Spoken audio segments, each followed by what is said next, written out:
Hello everyone, my self नवीन कुमार। और एक ऐसी कंपनी जो कि आईटी फील्ड में काम करती है, बट इसका थोड़ा सा काम करने का जो तरीका है या फिर जो फील्ड है वो थोड़ा सा अलग है।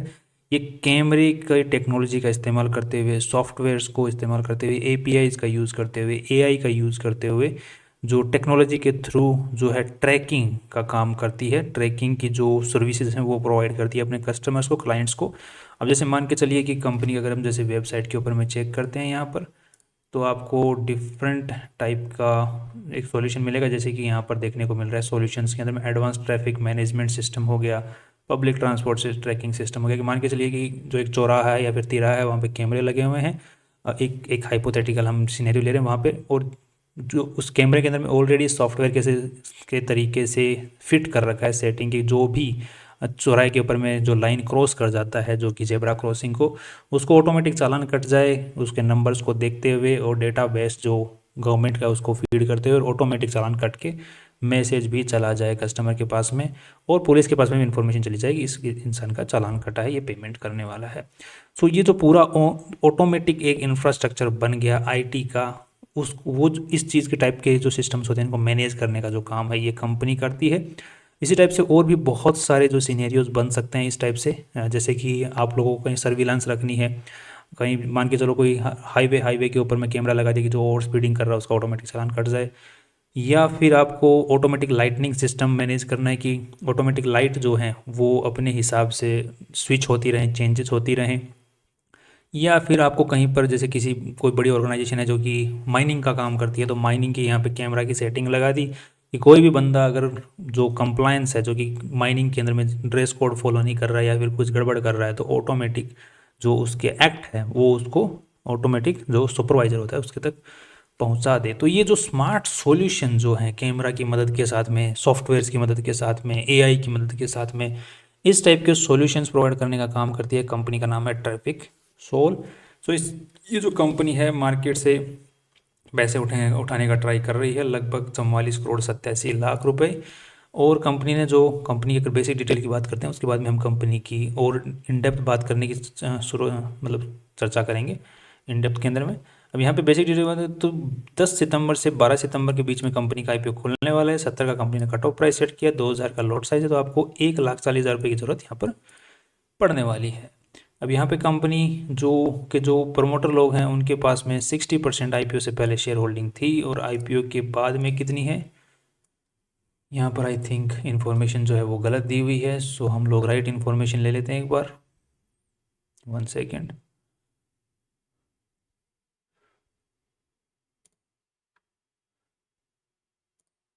राइट, तो यहाँ पर जो प्रमोटर और प्रमोटर ग्रुप के अंदर में जो लोग हैं उनके पास में आईपीओ से पहले 66% शेयर होल्डिंग थी, 60% शेयर होल्डिंग थी। आईपीओ के बाद में 44% के आसपास में शेयर होल्डिंग रह जाने वाली है, जो कि काफ़ी कम हो जाने वाली है। और वो भी कंपनी की जब ओवरऑल जो आईपीओ में वैल्यू लगाई जा रही है वो 170 करोड़ ही लगाई जा रही है, जबकि इस टाइप का जो काम करने वाली जो कंपनियां, आईटी कंपनियां हैं, इनका फ्यूचर बहुत ही ब्राइट हो सकता है। बट कंपनी के जो प्रमोटर लोग हैं उन्होंने शेयर होल्डिंग जो है अपनी 170 करोड़ के ऊपर में ही बहुत कम कर दी है अब तक। That is a kind of negative point for the company. अब नेक्स्ट अगर बात करते हैं तो ये पैसे क्यों उठाना चाह रही है, तो बोल रही है कि हमें और सॉफ्टवेयर्स परचेज करने हैं जो कि हमारे बिजनेस में काम आने वाले हैं। अब कंपनी बोल रही है कि हम सॉफ्टवेयर्स परचेज करेंगे, जबकि कंपनी बोल रही है कि हम आईटी सॉल्यूशंस प्रोवाइड करते हैं। तो आईटी सॉल्यूशंस जब कंपनी प्रोवाइड करती है तो फिर सॉफ्टवेयर किस चीज़ का प्रो बनवाती है, मतलब कंपनी कहीं और से प्रोक्योर करती है सॉफ्टवेयर जो कि अपने इंडस्ट्रीज, अपने जो फील्ड में काम में लेने के लिए। दैट मीन्स ये मतलब निकलता है। और अगर कंपनी के पास में सॉफ्टवेयर डेवलपर्स बैठे हुए हैं तो फिर सॉफ्टवेयर दूसरे कौन से ले रही है। राइट, एक सवाल खड़ा होता है। प्री पेमेंट और रीपेमेंट ऑफ फुल, वो जो कि जो ऑलरेडी कंपनी के बारे में बोरोइंग है, जो कर्जा है 10 करोड़ का, उसको कंपनी थोड़ा बहुत चुकाना चाहती है यहाँ पर। और बाकी नॉर्मल जो खर्चे हैं कंपनी के उनको पूरा करना चाहती है वर्किंग कैपिटल रिक्वायरमेंट के थ्रू। सो बेसिक रीजंस यहाँ पर कंपनी ने बताए हैं, बट यहाँ पर जो मेन जो सवाल खड़ा होता है वो वही है कि, एक सेकंड मैं आपको दिखा देता हूँ।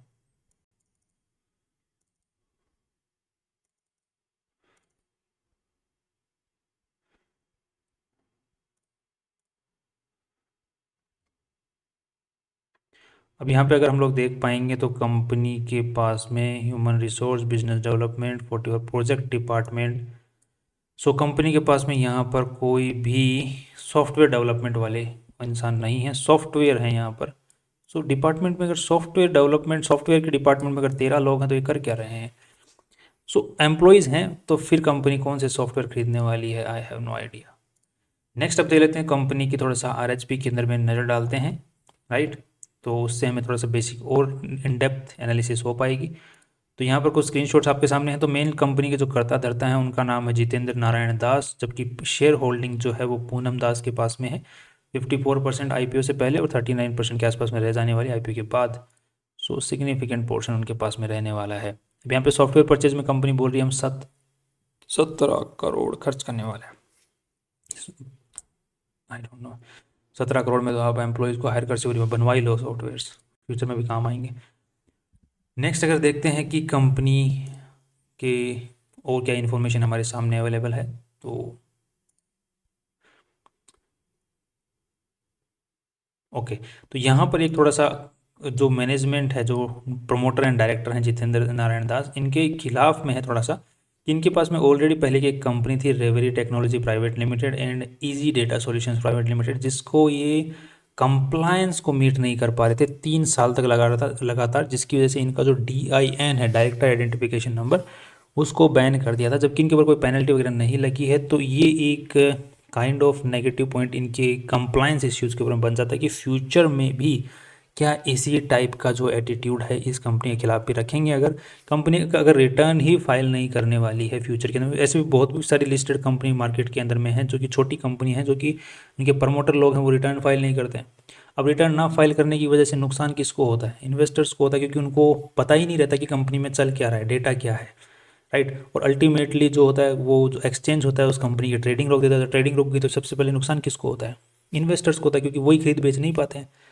अब ये मालिक लोग जो बैठे हैं, ये तो जो भी करने वाले हैं फ्यूचर के अंदर में अटेम्प्ट, मान के चलो कि इनको कंपनी बैन करवानी है, बंद करवानी है, तो इनके वो दूसरी कंपनी खोल के वहाँ पे चालू कर देते हैं। बट अल्टीमेटली नुकसान किसका हुआ? कंपनी का हुआ ना। तो एक ये कंपनी का जो मेन कर्ता धर्ता है उनके ऊपर में बड़ा सवाल क्रिएट करता है कि इनकी ऑलरेडी पहले ऐसा काम कर चुके हैं, तो फ्यूचर में इनको कौन रोकने वाला है? नेक्स्ट अगर देख लेते हैं कंपनी का जो लोगो है, ट्रैफिक सोल, ये रजिस्टर्ड है आज के दिन। एंड कंपनी जो एक ट्रैफिक व्यू नाम से कॉपीराइट भी कंपनी ने ले रखा है। एंड कंपनी जो प्रॉपर्टीज़ यूज़ करती है जितने भी, जैसे नोएडा में, राजस्थान में, हिमाचल प्रदेश में, उड़ीसा में, तो ये सारी की सारी ओन्ड नहीं है, रेंटेड प्रॉपर्टीज़ हैं जिनके थ्रू कंपनी ऑफिसेज अपने चलाती है। नेक्स्ट यहाँ पर कंपनी की जो सिग्निफिकेंट रेवेन्यू है, जैसे कि आज के दिन हम लोग अगर चेक करते हैं यहाँ पर, तो आप लोग देख पाएंगे कि यहाँ पर जैसे 66% के आसपास में रेवेन्यू है, पिछले साल 36% के आसपास रेवेन्यू था। तो इस रेवेन्यू का एक बड़ा जो पोर्शन है वो रिलेटेड पार्टी ट्रांजेक्शन के थ्रू आया था।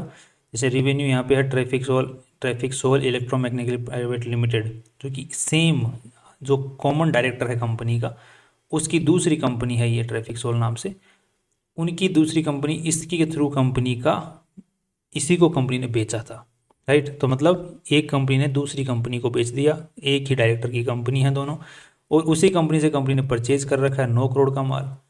तो रिलेटेड पार्टी ट्रांजेक्शन जो टोटल ओवरऑल जो रेवेन्यू है उसका एक बड़ा चंक यहाँ पर देखने को मिल रहा है, जो कि एक अगेन क्वेश्चन खड़ा करता है। साथ में कंपनी किस तरीके से काम करती है, मोस्ट ऑफ द जो कंपनी के काम हैं वो ट्रैफिक सिग्नल्स को मैनेजमेंट से रिलेटेड हैं, जिसमें कंपनी का जो काम किस तरीके से मिलता है इसको, जैसे जो गवर्नमेंट होती है वो बड़े बड़े जो कॉन्ट्रैक्टर्स होते हैं, जैसे NHAI वगैरह, इनको मतलब ये जो NHAI वगैरह जो ये हैं, ये बड़े बड़े कॉन्ट्रैक्टर्स को काम देते हैं। फिर वो जो कॉन्ट्रैक्टर्स जो हैं वो इस कंपनी को काम देते हैं कि हमने पूरा प्रोजेक्ट काम हमने लिया है, तो तुमको ये वाला पोर्शन करना है, जो सिग्नल वाली जो लाइटें हैं इनको मैनेज करने वाला जो काम है वो तुम्हें देखना है। तो इस तरीके से कंपनी को काम मिलता है। तो अभी डायरेक्ट गवर्नमेंट से कुछ काम नहीं मिल रहा है, बट मोस्ट ऑफ द जो काम कंपनी को मिल रहा है वो गवर्नमेंट द्वारा फंडेड है, राइट।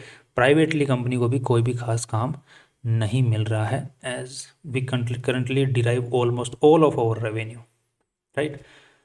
तो ये काफ़ी अगेन नेगेटिव पॉइंट बन जाता है फ्यूचर को लेकर के, राइट। क्योंकि कंपनी का यूजुअली जब गवर्नमेंट फंडेड जो प्रोजेक्ट्स होते हैं उनमें पैसा टाइम पर आता नहीं है, पैसा टाइम पर आते नहीं है, तो कंपनी का आगे भी जो काम आने के जो चांसेस बने रहते हैं उनके अंदर में काफ़ी सवाल खड़े हो जाते हैं। हाँ, फ्यूचर के हिसाब से भी बात करेंगे इस कंपनी के। अभी जो कंपनी का मोस्ट ऑफ द रेवेन्यू है वो इस तरीके से आ रहा है। ट्रैफिक मैनेजमेंट सिस्टम हो गया, टोल मैनेजमेंट सिस्टम हो गया, इलेक्ट्रिकल टनल मैनेजमेंट सिस्टम हो गया, इलेक्ट्रिकल सिस्टम्स हो गए।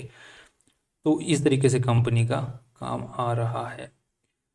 अब अगर एक बार कंपनी की हम लोग उसके ऊपर नज़र डालते हैं बैलेंस शीट के ऊपर में, तो बैलेंस शीट से हमें क्या जानकारी मिलती है उसको भी एक बार देख लेते हैं। ध्यान रखिएगा, कंपनी का आज के दिन कोई भी मार्केट में कॉम्पिटिटर नहीं है। इस टाइप का काम करने वाली इकलौती कंपनी आ रही है मार्केट में।